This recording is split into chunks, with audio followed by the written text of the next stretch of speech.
My phone buzzed on the nightstand like an angry wasp, and at first I thought it was the alarm to get up. I picked up the phone and blinked at it as I realized that it had stopped buzzing and I was supposed to have another hour to sleep. Because it wasn't the alarm, it was a text notification. You have a delivery scheduled. I frowned at the phone as I looked at the sender.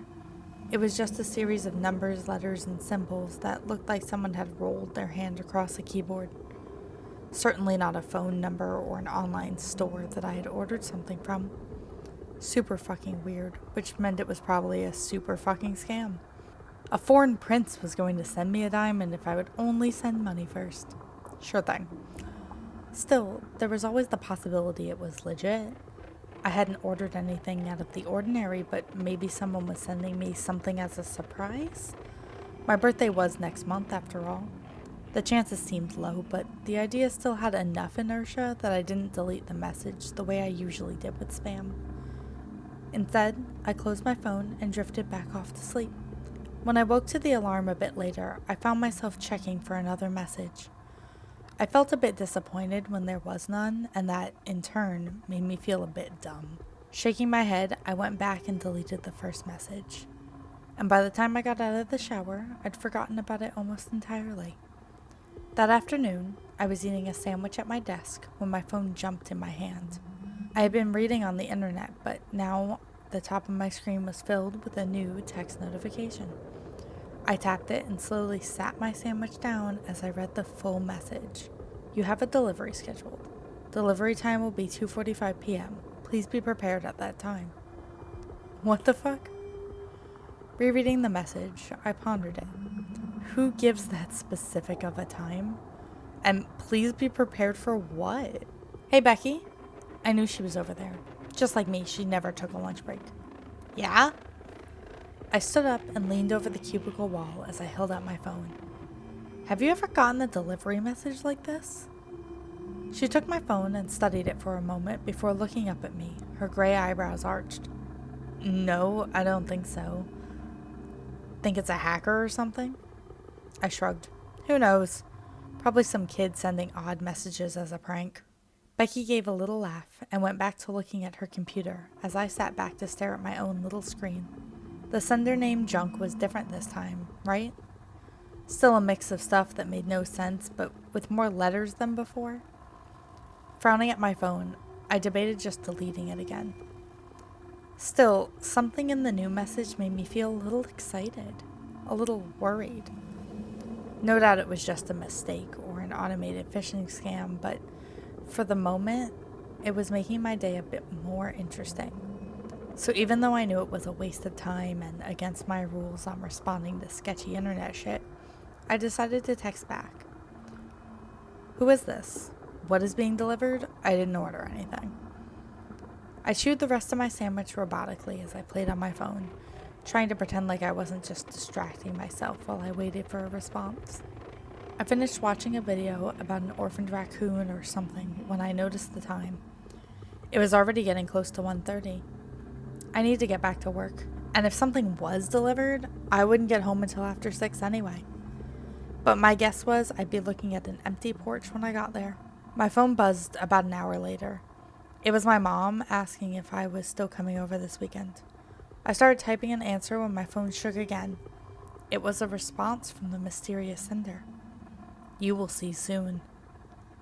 Okay, so this was either someone being creepy or someone I know doing some kind of practical... A shrieking sound began tearing across the office, and for a moment I had the panicked thought that that was what was coming. That this sound was some terrible thing screeching and wailing as it clawed its way towards me.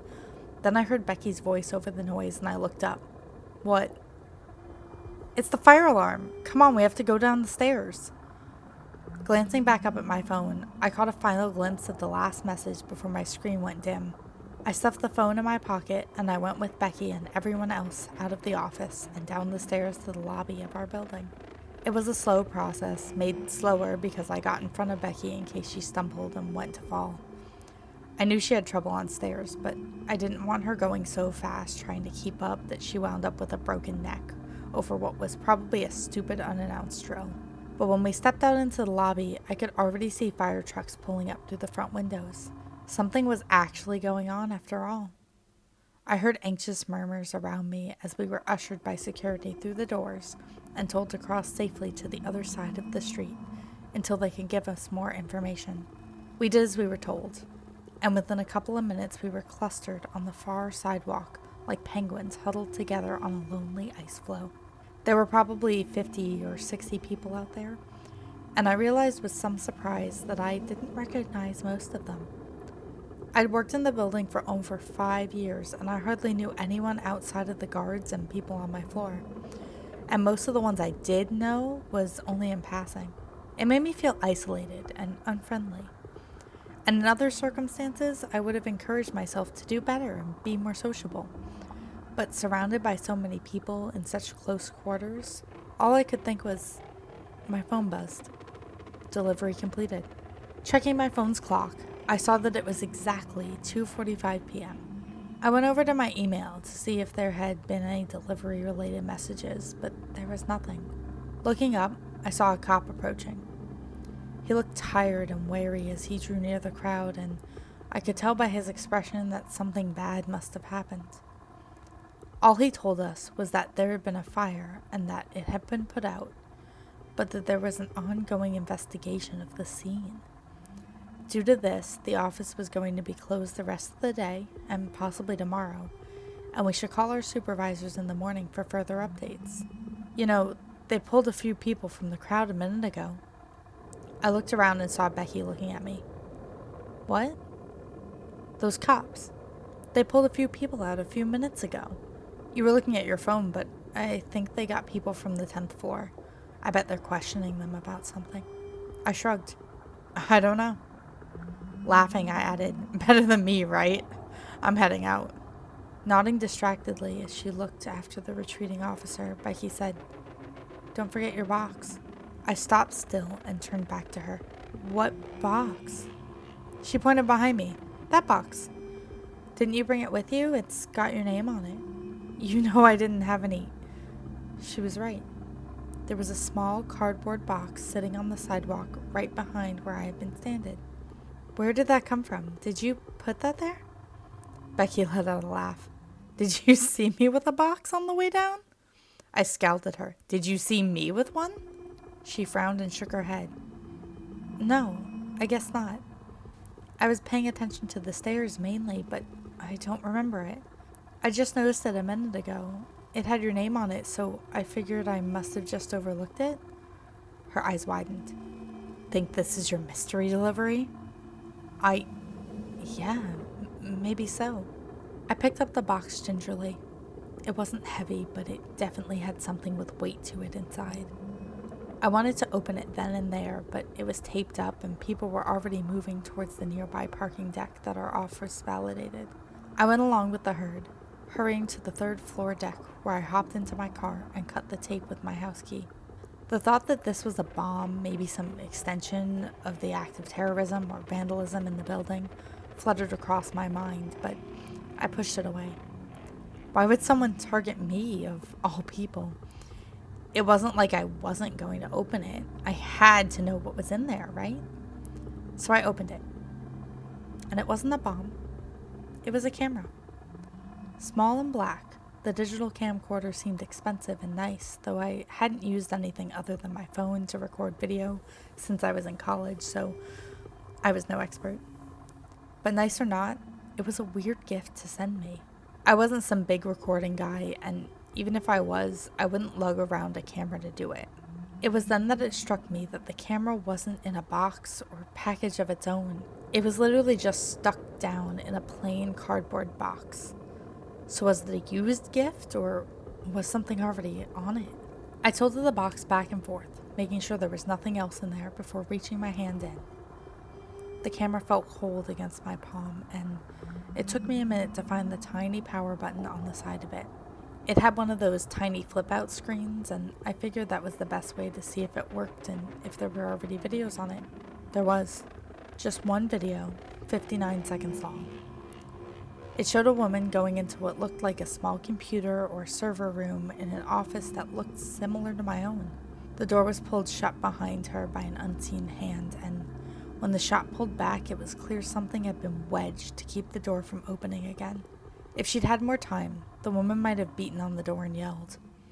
If she'd had more time, she might have called for help and said that someone was squirting something under the door, because I was watching the tip of some black container being pushed against the bottom of the door and squeezed repeatedly. If she'd had more time, she might have begged for them to stop when she heard the snick-snack of the lighter being triggered or smelled the faint traces of copier paper set aflame before being tossed down into the puddle trailing out from the bottom of the server room door. But she only had 15 seconds to react to the door being shut and wedged, some accelerant being sprayed into the room and the room being set alight. After that, she screamed for help for a few more scattered, painful moments of life. But it was too late for help, too late for anything. The fire was already eating her flesh, eating her words, eating her life. Oh God, why would anyone do this? And why would they show it to me? My phone buzzed on the seat next to me and I let out a startled yell. I didn't want to pick it up, but I'd need to anyway. I had to call 911. I had to try to catch whoever did this. Swallowing, I saw it was another text notification, and I forced myself to tap it open. You have a delivery scheduled. 911, what's your emergency? I just got this package. There was like a fire or something at my building, and Sir, I need you to slow down for me, okay? Do you feel safe where you're at right now? Yes? I don't know. I think so. I'm in my car. Okay, that's good. So take a breath for me, and then try to tell me what's going on. I work at this company, and it's in this building on the 12th floor. A little while ago, the fire alarms went off, and we had to go outside, and then we were told by the cops the office was closed, and there's some kind of investigation going on. Yes, I'm pulling up dispatch logs and seeing that the call went out earlier. Sir, if that's the only reason you're calling, then rest assured that... No, listen, please. Just listen. I started getting weird texts this morning saying I had a delivery coming. I hadn't ordered anything, and they kept getting weirder, like kind of creepy. Then when we were all outside after the fire alarm, I find a package addressed to me. I open it up and there's a camera in there. There's a video on it of what looks like someone being trapped in a room and burned alive. It looks like it happened on one of the floors in my office building. That sounds very upsetting, sir. You say that you've watched this video? Yes, it was terrible, but yes. And you think that this might have happened in your building? I don't know. Possibly. What floor do you think it happened on? You know, if it did happen. What? How would I know? Look, I didn't have anything to do with this. I just got this video randomly, and so you think that someone just randomly picked you out to send the video of them murdering someone? How the fuck should I know? Look, I'm just trying to help catch the sick fucker who did this, and sir, I need you to remain calm. No need to be defensive. I'm here to help. Where are you at right now? I'm in my car. 3rd floor of the parking deck we all use for work. It's the closest one to my building. Got it. Sending someone to you now. Just stay in your car with the doors locked for me, okay? And stay on the line. Yeah, okay. Oh, maybe the 10th floor? What about the 10th floor? My friend Becky said she saw people from the 10th floor being pulled out of the crowd by the cops, so maybe if this video is from today, it happened on the 10th floor? But I mean, the cops should already know where it happened, right? Sure, but as you can imagine, it's been a busy day for all of us. Yeah, sure. Are they almost here? I'll be happy to give a statement and all, but I'm kind of freaked out. I want to be rid of this thing. Rid of what thing? What are you trying to get rid of? What? The camera. I don't want to be near that disgusting thing. Oh, I thought maybe you meant the bag under your seat. What the fuck is this? This isn't mine. What isn't yours, sir? You need to talk to me. There's a bag under my seat with gloves in it. I opened it up and it smells really bad. What is this? Did you plant this in my car? Sir, you're growing hysterical. Please remain calm. No, you're in on this. You're trying to frame me or something. What are you talking about, sir? You asked about a bag under my seat. How did you know there was a bag under my seat? Sir, I didn't say that. You must have misunderstood me. I know this is hard, but I can assure you no one is trying to frame you for anything. I don't know what's going on. I understand. I'm here to help. What is it you said you found again? A bag? There was a sandwich bag with rubber gloves in it. I opened it up and it stinks. Does it smell like carbon disulfide?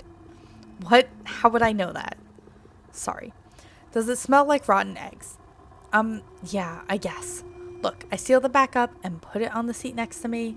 It'll have my fingerprints on it, but I swear I didn't put it there. I've never seen it before. I understand. Please remain calm and remain on the line with me. Someone is almost there. Okay, well wait, my phone just buzzed? Just a second. Fuck, it's another message, like the other ones. It says delivery completed. I think I need to go.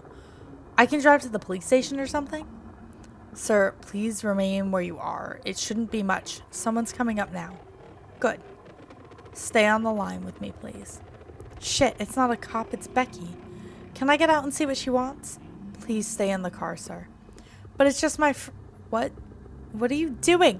What the fuck are you? No, fuck, no. Why the fuck? Sir, what's happening? Oh, God, what? No. Sir, you've got to help her. Oh, God. She has to be dead, but you have to come and try to help her, please. Oh, God. Oh, fuck. What? Sir, I need you to talk to me. Please tell me what's happening. Becky. Oh, God, Becky, my friend from work. She came up to my car and pulled out this black thing. It looked like the thing the killer used in the video, and she squirted something on herself and set herself on fire. Oh, God. She's not moving anymore. So you're saying your friend Becky from work just came up to your car and set herself on fire? Am I hearing you right, sir? Yes, yes, she did.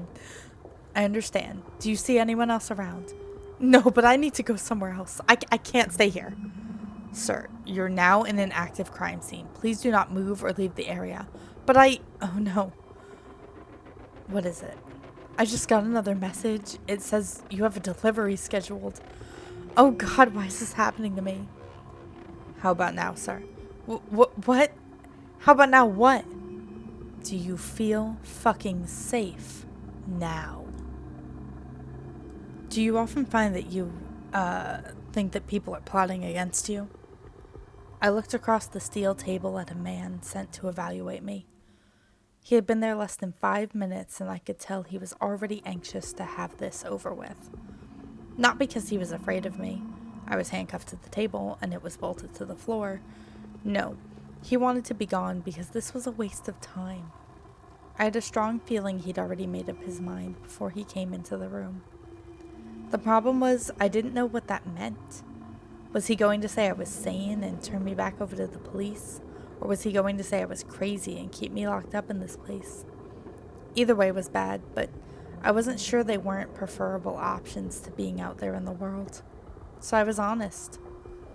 No, not until last week when I started getting weird text messages. The doctor pursed his lips and glanced over his paperwork. Ah, yes.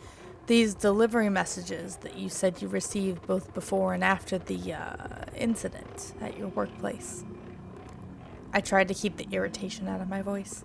It wasn't an incident. Some poor woman was murdered on the 10th floor, and no, I didn't know her. I worked on the 12th floor, and no, I didn't kill her. I was sitting in my office when it happened. The man raised his eyebrows slightly. No need to get angry, Mr. Jacobs. I'm not your enemy. I'm merely here to evaluate you based on your behavior and comments to police when they apprehended you. That and, well, the series of events that appear to have unfolded around you. I closed my eyes and took a deep breath before responding. Look, I know how this sounds, okay? A woman dies, gets killed in my building, and then my coworker is found burned to death outside my car in a parking garage. I told the police what happened when they got there, but they still took me in. Checked my car and found the bag with gloves in it that I had whatever chemical was used to burn them, I guess. I don't know. The doctor interrupted. Carbon disulfide. That's what you told the police was on the gloves at the time of your arrest. Swallowing, I nodded. Yeah. Yeah, but not because I know that. It's because that's what the 911 operator told me it was. Or, well, at least they implied it. He cut his eyes back at me from the notes. This 911 operator that wasn't a 911 operator? I don't know if they were a fucking 911 operator or not, but they're in on it. They have to be. The things they were saying, the stuff they knew, they or somebody planted the gloves in my car. Sitting the notes back on his lap, the doctor looked up at the ceiling. But you say you did call 911. Clenching my hands, I nodded. I did. But like I told the cops, after Becky did what she did, I hung up on them. I was going to call someone else, try to find another number for the police or something, when I noticed that my phone was wrong. Your phone was, wrong? I sighed. Look, my phone. I've had it for over 2 years. It's a little banged up, but I've taken good care of it. Only thing is, a month ago it fell out of my pocket when I was getting out of the car. I thought it was broken, but it was okay, except for the little place on the back where the plastic is rough now. It's hard to see, but it would always poke me when I held my phone a certain way, bug the shit out of me. But when I was searching for another phone number to call, I was also thinking about how I could have gotten that crazy person instead of the real 911. Had they messed with my phone? So I checked it, and that spot on the back was gone. That's when police came up to the car and ordered me out. I tried to tell them that it wasn't my phone, that it had been swapped out for one they could control, but they wouldn't listen. I had started staring at the table as I spoke, and when I looked up, my stomach sank. The doctor was smiling thinly at me. So, to be clear, according to you, you've been getting strange messages on your phone. A woman in your office, in your building, is murdered by arson.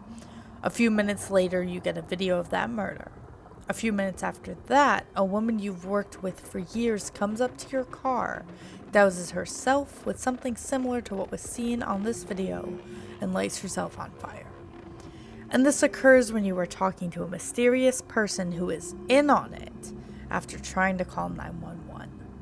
When police arrive, you are in a car with gloves potentially used in these crimes, talking about how your phone is not your phone. Then you are arrested, and after being interviewed, you become irate. They give you a sedative and send you here. Does that pretty much sum it up? I shook my head. I know how that all sounds, but check my phone. That phone? It should have at least some of the text messages on it, and you should be able to see that I was on the line with 911 for several minutes. The doctor frowned at me. The problem is they have checked. There is no indication that you got any text messages like you described, and there's no record on your phone or otherwise of you making any calls to 911 or any other number that afternoon. In fact, the only evidence we do have are things that point towards you being involved. There's no sign of any conspiracy, no proof that you were being framed, just you and the people dying around you. Picking at his pants leg, he went on. I'm not here to interrogate you, Mr. Jacobs, only evaluate your mental stability. The version of events you have described is, frankly, fantastic and unbelievable. What I have to determine is if this is a product of genuine mental health issues or simply malingering. He stood up. To that end, we're going to do a series of tests this morning. Assuming that this is still necessary after you're shown what has been found, someone is here to see you. With that, he knocked on the door and stepped out. As he left, a frail-looking older woman stepped in, her eyes red-rimmed and shining as she looked at me. Mama? Wally, are they treating you okay? She looked so painfully old and thin as she moved over and sat down across from me, a small brown sack clutched in her left hand. I reached forward as much as I could, and she took my hands with a warm squeeze. Not being mean and feeding you okay? I nodded, tears filling my eyes.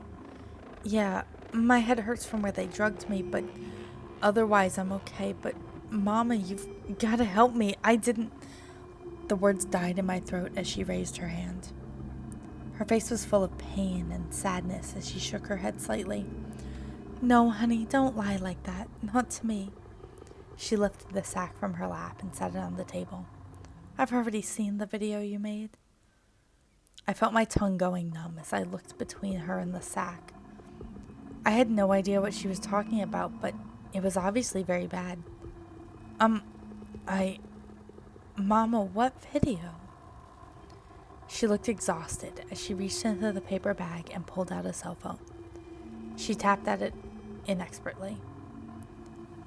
They said I could show it to you, said it might make you see that you're caught, that you can stop lying. She held out the phone with trembling hands. You take it. I can't watch it again. I saw my own hands shaking as she passed the phone to me.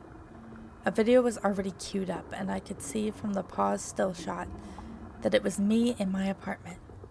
But I had never taken video like that. What the fuck was this? My heart thudding, I hit play and saw myself confessing. I just got this thing in me. I opened it up and I'm a sick fucker. I want to see someone being trapped in a room and burned alive. I want to see Becky, that disgusting thing, set on fire. I need to do this. Listen, please, just listen. There's a bag under my seat, a video in my car. Catch me, please. None of this made any sense. I didn't remember saying any of this, yet it seemed oddly familiar at the same time. I shifted my hand as I held the phone, holding it like it was poking me because on the back, wait, this was my real phone. I looked up to tell my mother when motion drew me back to the small screen. My video self had moved closer to the camera, and where he had looked tormented before, he was now smiling at me as he said one last phrase. Delivery completed. I looked back up as my mother raked something across her throat, the wound sending out a stream of blood as she tumbled to the floor. I screamed and pulled at my handcuffs, but they didn't budge, and within a handful of seconds, she had grown still. Glittering next to her, I saw what she had used to kill herself, a set of keys. I struggled to free myself to go to her until my arms and legs ached with the effort, and then I sat there alone and weeping for what felt like hours. Finally, trying again, I stretched out my leg past its limit and began edging the keys towards me. That's when my phone buzzed on the table. Even without picking it up, I could see the text notification.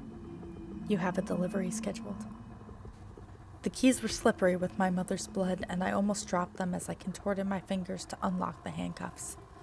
My brain was largely numb by this point. Too much horror and insanity had flowed over it in the last week, smoothing out the ridges and contours of order and sanity that had been landmarks in my mind.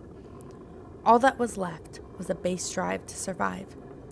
That and the quiet complaining whisper that it was too late, everything was ruined, and it was just better to give up now. I ignored that voice. It was my father's voice, the way he'd sounded the last time I saw him in the hospital. I'd been young, but I'd known it was the last time I'd talked to him. In some ways, I'd understood why he was ready to go, but it hadn't kept me from hating him a little, hating the weakness in him, in me. I stood up from the table on shaky legs and kept my eyes lifted as I stepped past my mother's body. Now wasn't the time to try and figure any of this out. I needed to escape if I could, and the next step was trying the second key. The door opened easily, and when I looked out, I saw that I was in some sort of trailer. The halls and central rooms were empty, and through a nearby window, I could see lush green trees and tall grass stretching up over a hill. None of it looked familiar, but my more immediate concerns were the 3 black cars parked out front. Why were they just sitting there? And I stumbled as pain flared across my head and chest briefly, gone so quickly that I questioned if I'd even felt it at all. Gritting my teeth, I made a decision. I was going to go out and confront them, make them give me answers or go ahead and kill me. Either way, I was done with this crazy bullshit. I flung open the door and caught it as it bounced back. Squinting against the sunlight, I braced for yelling or fists or gunshots. Instead, there was only the sound of car engines running and a distant animal cry that I didn't recognize. I jumped past the folding metal steps going down and headed towards the nearest vehicle, only slowly when the tinted window scrolled down and I saw the doctor who'd been questioning me in the driver's seat. "You want the car over there, Mr. Jacobs." I stopped up short. "What? What the fuck are you talking about? My mother just killed herself in front of me. What is this? What's going on?" He took a sip from an aluminum soda can before waving it in a small circle. Yes, it's all very strange and confusing. You're the victim of forces you can't understand and control, blah, blah, blah. I'm sure this is all very interesting to you, but it isn't to me. So go get in that car and drive away. Run while you can. I took a couple of steps forward and saw the man's drink had been replaced by a small pistol. Stopping again, I shook my head. Just tell me why. Why me? And how are you able to do all this? Control people? My own fucking mom? The doctor shot me a sour look. You're making a mistake. You think all this weird shit means you're special, that you're entitled to answers, that you can demand satisfaction? He coughed into his hand and studied it for a moment before looking up at me with fresh anger. They sent me over because they think you're a candidate. He held up his hand, and I could see a reddish-black stain on his palm. But the way we do it, it's not so easy on the body. And the longer I'm here, the worse it will get. So you need to decide. Are you going to get in the car and drive away, or am I going to empty this gun into you right fucking now? I felt another flash of pain across my chest and stomach, doubling over with a gasp.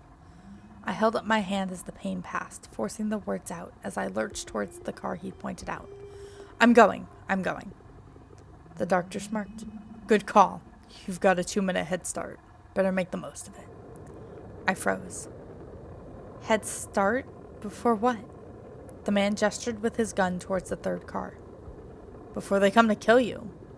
Buckle up and drive fast. I was driving less than 3 minutes when I saw the other car approaching in my rearview mirror.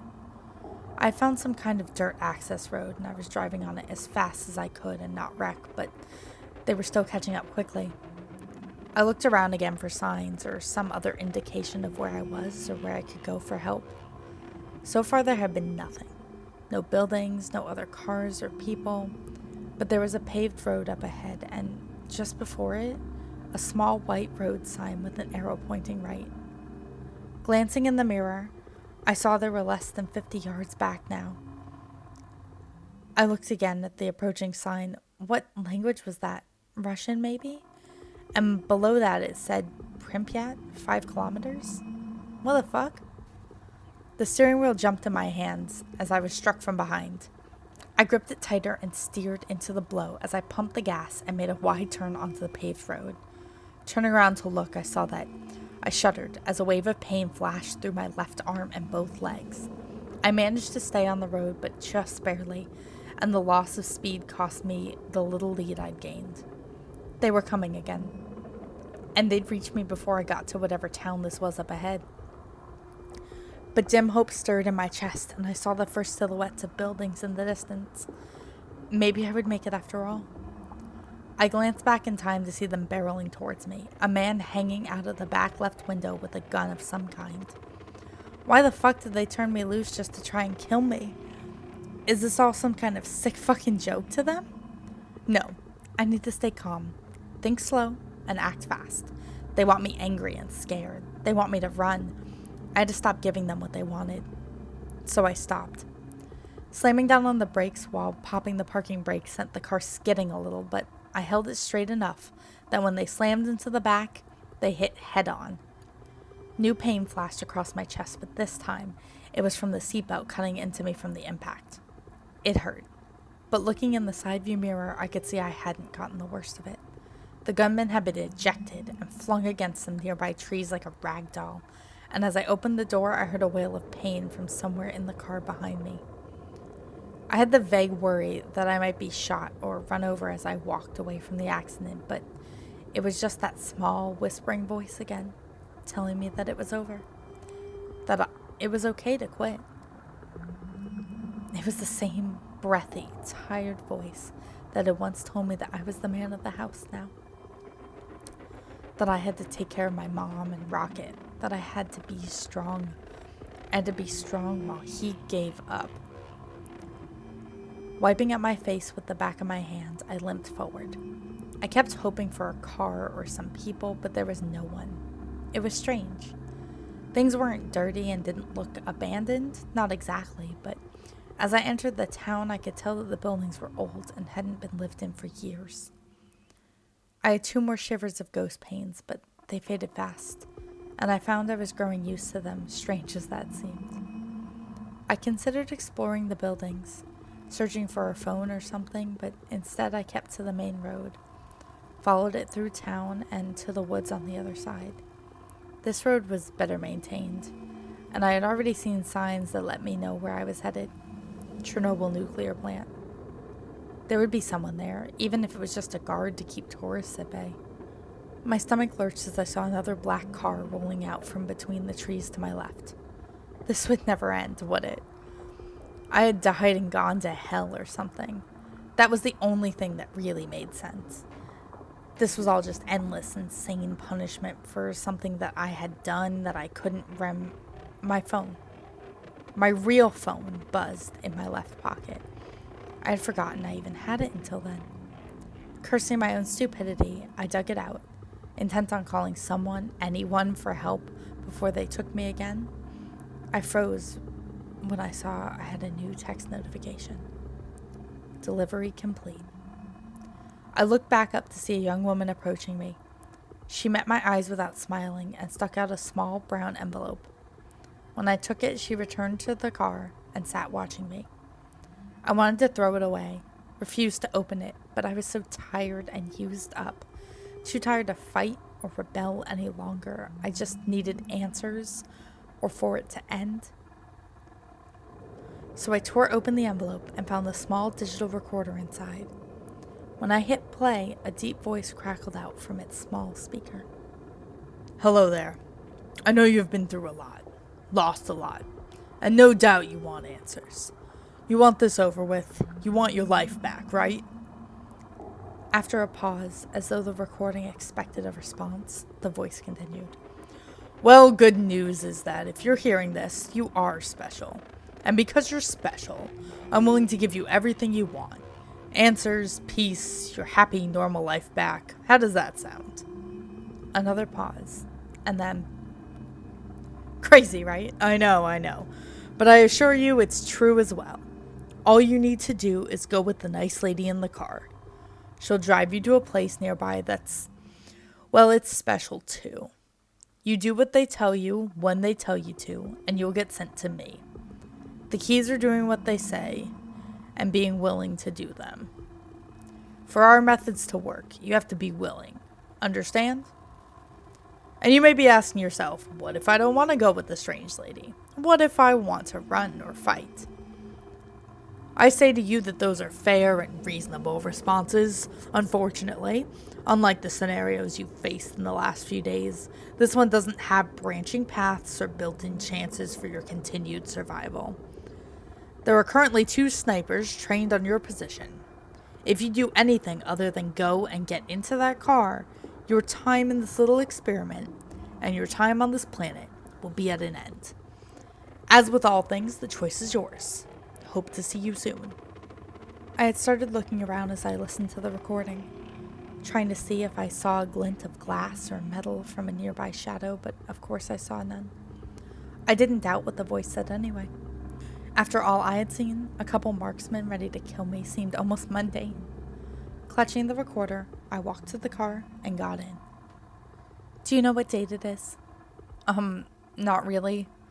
July 22nd, maybe. I've been drugged and chased, and then they put me in this thing, and well, I don't know what I know anymore. The woman frowned at me. That's the point of these initial assessment questions. Travel via the bowl can lead to disorientation and confusion, even dementia. We need to see how well you're able to function before starting any orientation. I shrugged. Okay, July 22nd, maybe. Very well. Mother's name? I felt anger flare up in my chest. You fucking know her name. You fucking murdered her, or caused her to murder herself, or... I felt tears burning in my eyes. You know what you fucking did, even if I don't. Sir, I had nothing to do with the death of your mother. Please tell me her name if you remember. Teresa, okay? Teresa Jacobs. Good. And your father? Freddie Calhoun. The woman raised her eyebrows. But you go by Jacobs. I nodded. My stepfather's name. He adopted me when I was 10. My dad was already dead by then. She nodded. I see. Name the first American president. John Hancock. A pause before nodding and holding up 3 fingers. Okay, how many fingers? 3. Look, I'm fine. Just tell me what... Sir, we're almost finished. Count backwards from 10, please. 10, 9, 8, 7, 6, 5, 4, 3, 2, 1. Good. Have you had any strange mental lapses in the last few weeks or months? Mental lapses? Yes. Blackouts, amnesia, inability to recall how to do a particular task or specific words, anything like that? I frowned. No. Wait, I thought this was just checking if I was okay from whatever that big bowl thing was. The woman sniffed. This is an initial assessment of all relevant matters. Have you had any strange sensations in the past few weeks or months? Unexplained tingling, or hallucinations, or phantom pains? Leaning forward in my chair, I resisted the urge to grab her. I was unrestrained for the moment, but the austere and vaguely medical feel of the plain room we were in gave me the impression that restraints were available if I decided to act out. Gripping my hands together tightly, I tried to sound calm. Yes, I've had weird, unexplained pains. It started yesterday, before you people put me in the bowl. She nodded. I see. What is your name? I clenched my hands tighter. Lady, I'm not fucking crazy. I just want answers or for this to stop. Something, not this bullshit. Her expression didn't change as she waited. Fuck, my name is Wally. Wallace Thomas Jacobs, or Wallace Thomas Calhoun, you pick. Making a final note on her chart, the woman stood and headed for the door. Thank you for your cooperation. Someone will be with you shortly. It was another hour before the door reopened and a tall, solemn-looking man entered the room. He brought in a tray with cups of what looked like coffee and a plate piled up with donuts. Offering me a wan smile, he sat them down on the nearby table. Sorry, I know you must be hungry, but this is all I could scrounge up for the moment. We'll have you a proper meal soon, though. I shrugged. That's fine, I'm not hungry. I just want to know what the fuck is going on. I keep seeing this parade of people and no one tells me anything. That's when something struck me. Wait, you're the guy in the recording, aren't you? The one that threatened to have my head blown off if I ran? The man's smile widened as he looked at me. Guilty as charged. But please don't hold it against me. I was just giving you a little push towards making the right choice, which you did. But rest assured, those theatrics aside, I'm very honest and easy to get along with. And I think in time you'll find we have a lot to offer each other. I went to say something sarcastic, but the man had stepped closer and was holding out his hand. But I'm being rude, coming in and running my mouth without even introducing myself. I put out my hand uncertainly, and the man gripped it tightly, his skin cool and faintly greasy to the touch. You can call me Mr. Solomon. Do you watch much TV? I stared at the man warily. Mr. Solomon had only been in the room a few moments, but I already felt a growing sense of unease and hatred being in his presence. Maybe it was just because he was the current face of all the madness and death I'd seen in the last few days, but I wasn't so sure. Because I felt like I had been trapped in a hurricane, a chaotic but mindless force without a will of its own. You could try to hate it, but what was the point? But this man, I wondered if he wasn't the one guiding the storm that destroyed my life. Glaring, I shrugged in response. I guess. Solomon nodded and smiled, seemingly unfazed by my stare. Me too, I love it. All kinds of shows, really, but my favorites are the ones that have a bit of the fantastic in them. Dramas with surprise twists, science fiction asking big questions, heroes and villains, life and death. You know what I mean? Yeah. Smirking lightly, the man went on. I understand your surliness, and I'm going to ignore it for now. Back to my point. The big problem with so many of these stories is that the heroes, and sometimes even the popular villains, aren't in any real danger.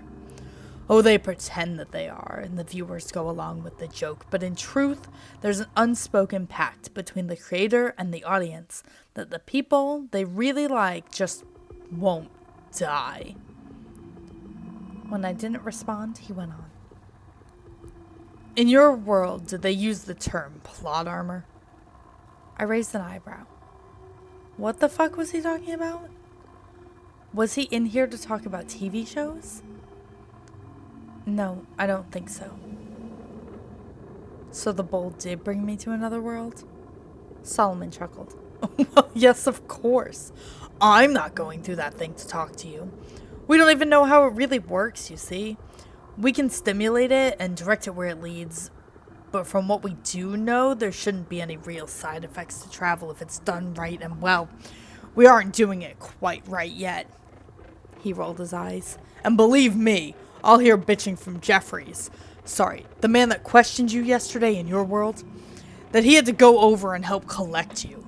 Assuming he makes it, of course. I felt new fear running up my back. So he's sick from going through the bowl? Am I going to get sick too? Solomon grinned. Most likely not. And that's a good segue back to what I wanted to talk about. Plot armor. He settled back in his chair. Plot armor is a pop culture term in this world that applies to the story phenomena I was just describing. If you're the main character, you're safe. Not because you're especially strong or smart or skilled, you understand. You're just arbitrarily protected because you have to live for the story to continue. Whether it makes sense for the plot or the reality of the story is of secondary concern. What is the fucking point of any of this? His eyes narrowed. Don't be rude. I'm trying to give you an explanation you might understand. To help you. So don't be rude and don't interrupt. Or don't they have manners where you come from? Clenching my teeth, I quietly nodded. Good. Now, as I was saying, plot armor can be a powerful thing in a story, and fortunately for you, you apparently have some yourself. What do you mean? This isn't some stupid story. This is you people ruining my fucking life, killing people I care about. Solomon waited until I was finished and then went on.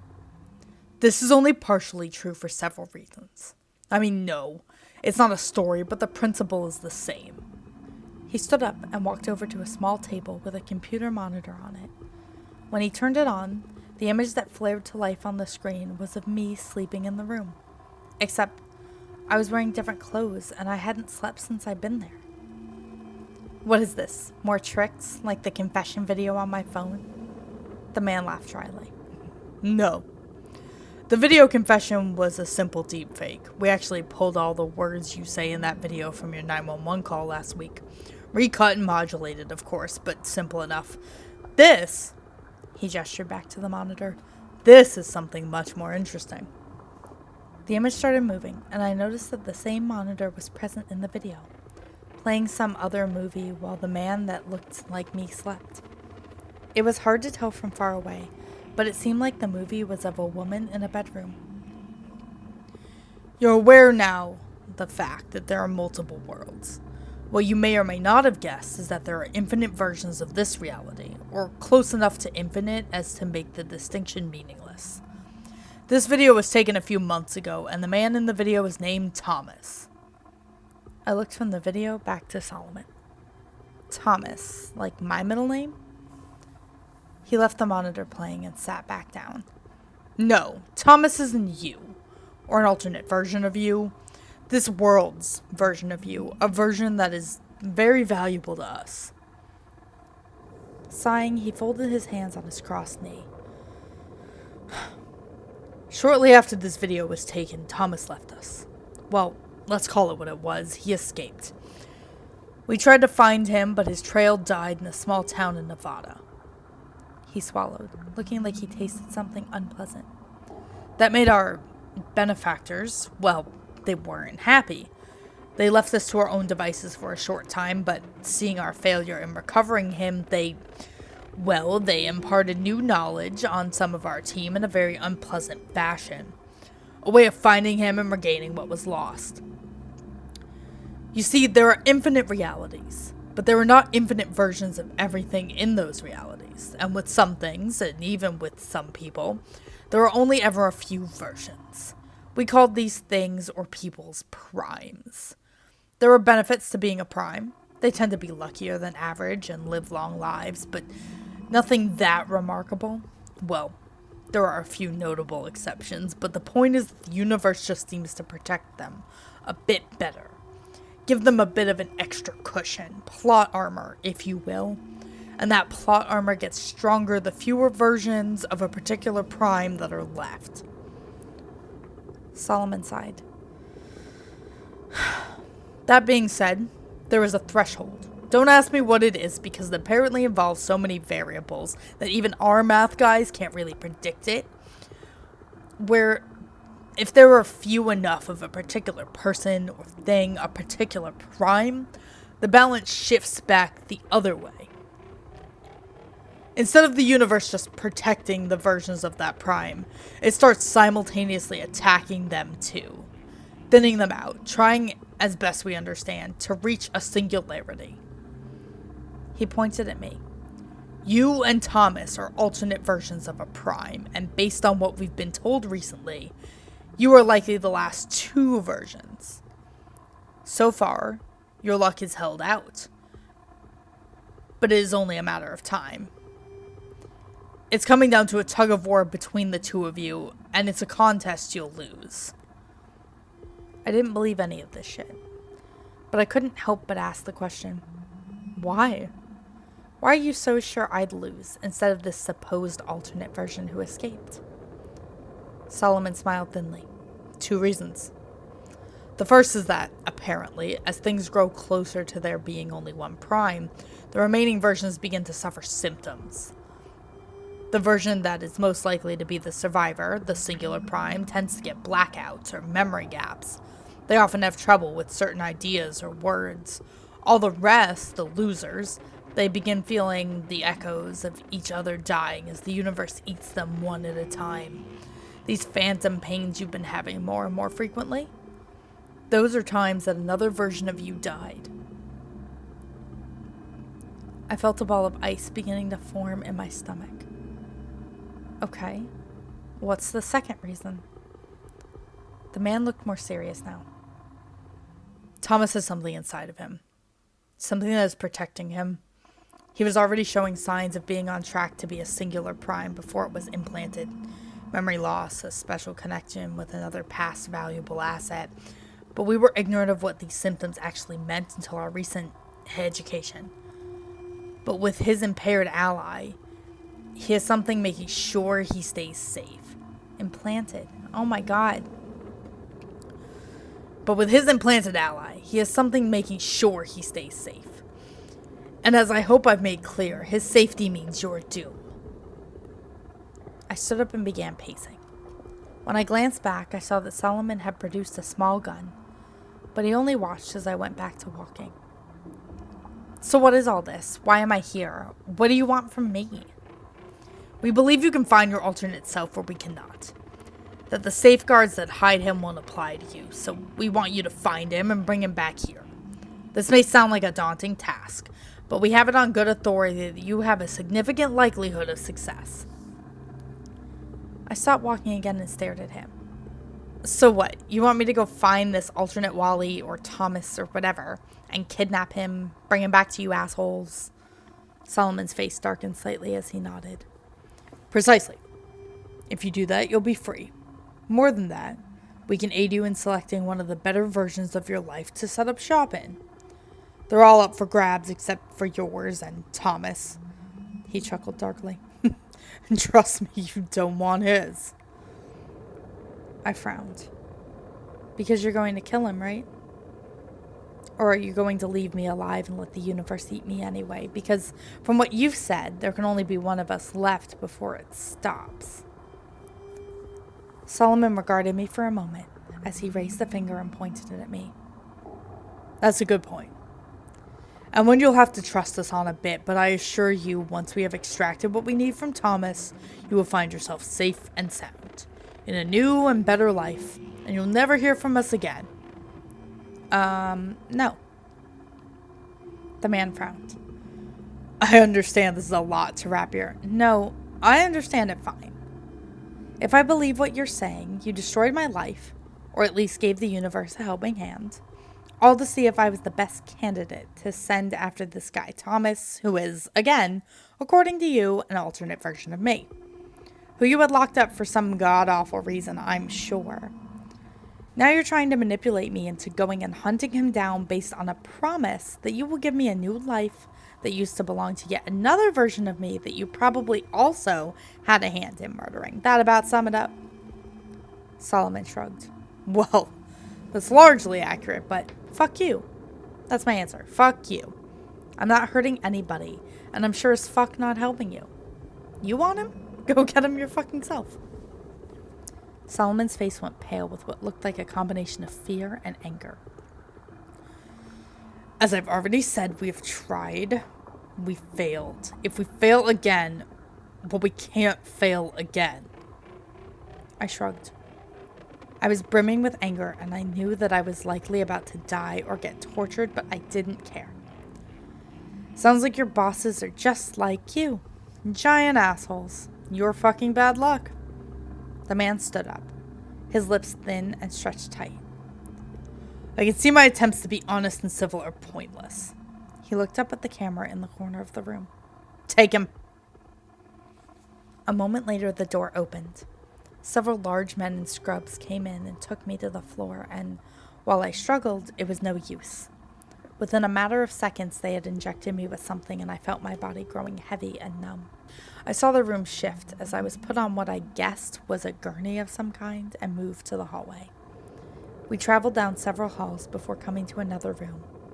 When they wheeled me in, I saw it was already occupied. There was a monster inside. The thing was chained down and had wires and various prods covering the enormous worm-like length of its pale red flesh. And as we entered, I saw it turn what I supposed was its head towards us. It moved tentacles studded with black rocks and oozing a gray liquid in a gesture that might be a threat, but seemed more like a plea for help. I had a feeling that, whatever it was a prisoner here too. I found myself overwhelmed with terror and despair, and my inability to move more than my head or to even scream made it all worse somehow.